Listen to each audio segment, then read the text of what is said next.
My name is Melanie Morrison. I'm an author and a social justice educator. I live in Michigan, but both of my parents were raised in the South with ancestral roots in Alabama, North Carolina, and Virginia. And one of my ancestors is a man named Edmund King. He moved to Montevallo, Alabama from Griffin, Georgia in 1817, before his new hometown was named Montevallo.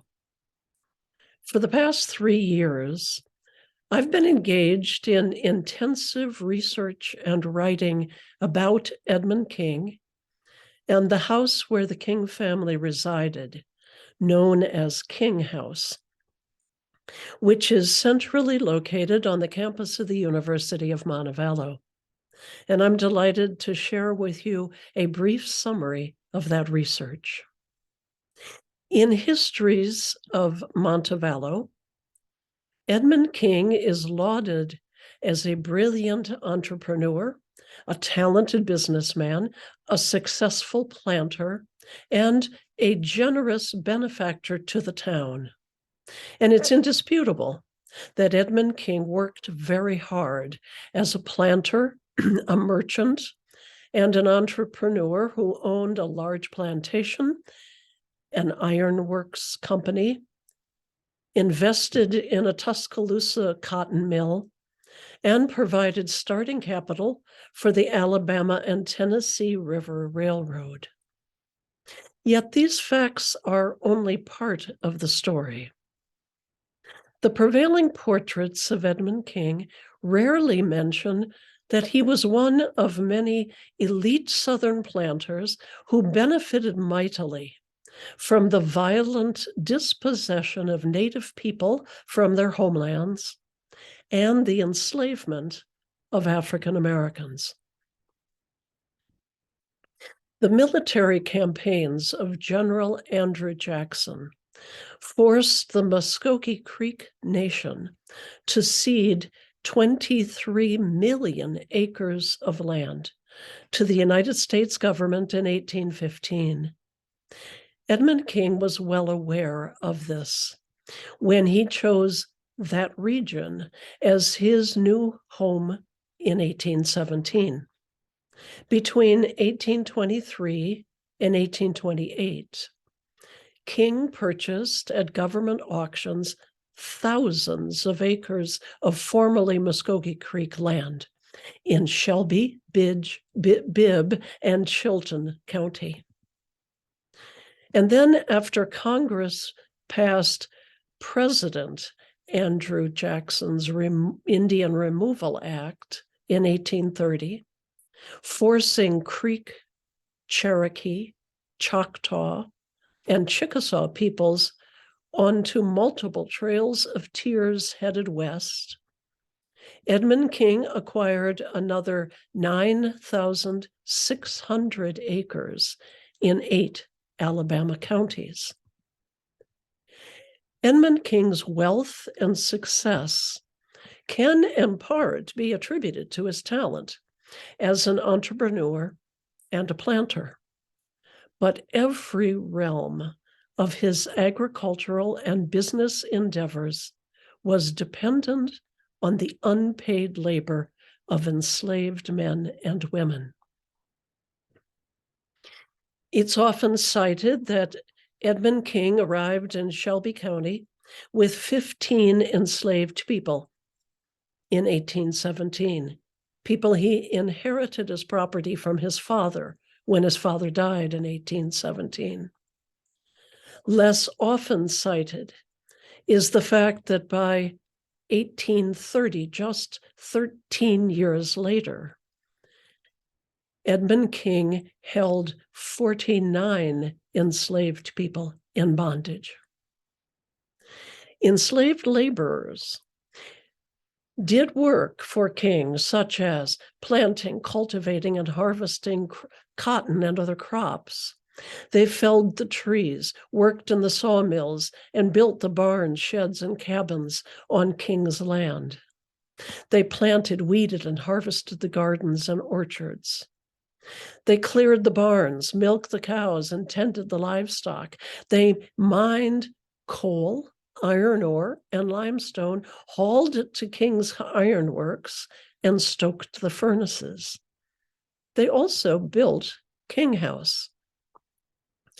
And in King House, enslaved women did work such as mopping the floors, fetching wood to heat the rooms, weaving, sewing, washing, and ironing the linens and laundry, making the beds, gathering vegetables, eggs, and cooking meals for Edmund and Nancy King and their 10 children. The labor of these enslaved women, like the labor of men and women who worked in the fields or industries, is rarely mentioned when king's accomplishments are hailed. It's also important that we remember and grapple with this fact. In the antebellum South, enslaved people became a form of property more highly valued than the cotton they harvested or the land on which they labored. As historian Stephen Deal has noted, most owners worked their slaves not just physically, but also financially, mortgaging their human property to acquire more capital. So this means that enslavers like Edmund King, when they wanted to acquire more land, livestock, machinery, or slaves, they used the enslaved people they already owned as collateral. And when they couldn't pay creditors the money they owed, selling enslaved people was their means of paying the debt. This practice of mortgaging slaves had a devastating impact on the enslaved people because it increased the risk their families would be torn asunder. As historian Heather Andrea Williams has stated, every death of an owner, every auction, and every sale portended separation for the enslaved child and parents. Every transaction could bring about loss and grief. King House is widely considered to be haunted. According to legend, the ghost of Edmund King has been heard in an upstairs bedroom counting his money. Some insist that they have witnessed a shadowy figure late at night carrying a lantern near the King family cemetery that lies a few hundred feet from King House. It's believed that Edmund King buried gold near the family cemetery after learning that Union soldiers were preparing to attack Montevallo during the Civil War.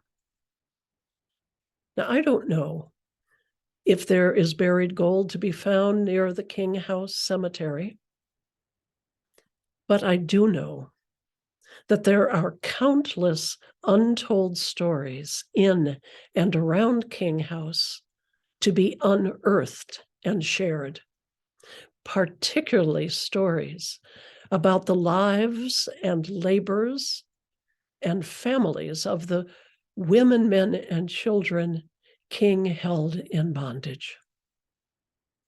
Since its sale to the Alabama Industrial School in 1908, King House has served as an infirmary, an office building, classrooms, and a guest house for visiting people to the university. In recent years, there has been talk about King House becoming a research and study laboratory And as a descendant of the kings, this idea makes my heart sing.